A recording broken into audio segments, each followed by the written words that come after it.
President Trump, maybe soon to be President Trump again, because I feel like many of you do, that he is likely to run in 2024. And if you saw the crowd that he produced in Alabama on a random, Saturday in August, 3 years basically until an election actually takes place, and there was still a massive crowd there. And Trump really, as he often does, Buck, summed up things really well when he talked about the woke virus that is spreading throughout America. Let's play cut 28. This is Trump at his best, cutting to the essence of the stupidity. You know what woke means? It means you're a loser. Everything woke. Everything woke. It's true. Everything woke turns to okay? How awesome is that? I mean, look, I miss him, right? I mean, I know a lot of people listening miss him too. One of I feel like the two breakthrough things about Trump, Clay, from the very beginning of the campaign that led to his 2016 win, that of course the Democrat-aligned media said was impossible, all that stuff. There was the border issue, which he was in really a place by himself in the GOP on the wall, the border, but also his not just standing up to political correctness, but his decision very clearly to punch political correctness in the nose and laugh in its face afterwards. It was refreshing beyond one's ability to verbalize. It just felt so good. There are so many Republicans who are desperate to be liked by the New York Times and the Washington Post and CNN and MSNBC. They are desperate to be beloved by those organizations. Even though those organizations, as John McCain found out with some of the coverage that he got in the tail end of his career, will cut your throat in a moment if they get the opportunity to do so, because deep down they hate you.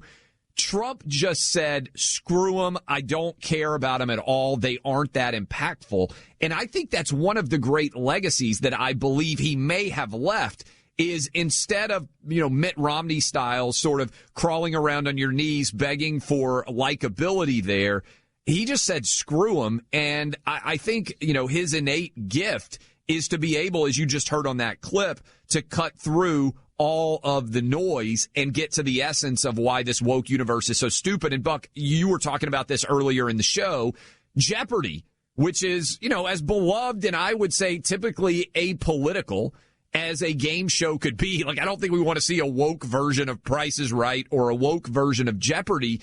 They didn't pick the woke candidates, evidently, or not the woke enough candidates. And so they now have fired the would-be host because of jokes that he made on a podcast like 8 years ago or whatever the heck it was. And now they're going after Blossom. I don't even know how you pronounce her name. Mayim Bialik, or however you pronounce her name. Blossom is how I will know her from the old television show Blossom. Because years ago, Buck, she said that she wasn't that excited about vaccinating her kids, and now they don't want her to be a host. Oh, of course, because vaccines are no longer really, for a lot of people, first and foremost about science, about safety even. For a lot of people, the vaccine is a virtue signaling political allegiance mechanism, which is why they really judge people. I mean, by the way, I was at a wedding the wedding was fantastic, by the way. Yeah, how was the wedding? It was great. I mean, they did, first thing I arrived, they check ID, vax I was wondering about that. At the door. They absolutely did. Who checked it? I mean, staff. On Friday, they were checking vaccine and ID. They're doing this at restaurants. They're doing this at bars now. Now, how do you have the vaccine in New York? Do you have it on your phone? Is it like a card? What is your vaccine? There's a card. You can take a photo of the card, and then there's also this sort of pass to New York. I don't have this. I don't know what it is. The Empire Pass or something? Yeah. But remember, New York is the laboratory of insanity for what's coming everywhere else. And that's why, one of the big challenges, Clay, and I felt, I was going to talk about fun wedding. Can you remind me to talk about fun wedding things from over the weekend? Because now I got totally diverted. But what I saw happening over the weekend here in New York City is they're going to try to replicate this elsewhere. And for people who think, I'm safe from this, I live in Texas or Florida, or, I don't even know what they're doing in Nebraska these days with COVID restrictions. But the federal government is now lining up to make this the same way you have to on a plane. I don't care. If you fly from Dallas to Miami, they're going to mask you up or they're going to arrest you. They're going to do this for vaccines in different ways across the country. That's what I see happening, unless people finally say enough is enough.